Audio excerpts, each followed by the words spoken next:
আসসালামু আলাইকুম। সামনে যে জায়গাটা দেখছেন, জায়গাটা এতটা একটা ডেঞ্জারাস জায়গা।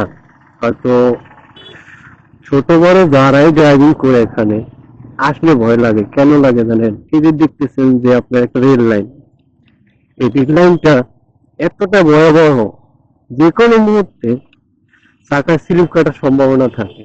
আর জায়গাটা এতটাই নোংরা, নোংরা বলতে ভুল হবে, ভাঙ্গা চূড়া।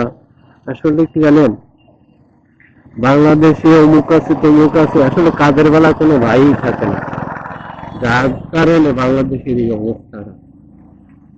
সময়ে সবকিছু পাল্টায় কিন্তু মানুষের মন পাল্টায় সবার আগে। তো যাই হোক, যদি কোনো কর্তৃপক্ষ থাকে এই রেল লাইনটার ব্যাপারে একটু হলে নজর দেওয়া দরকার।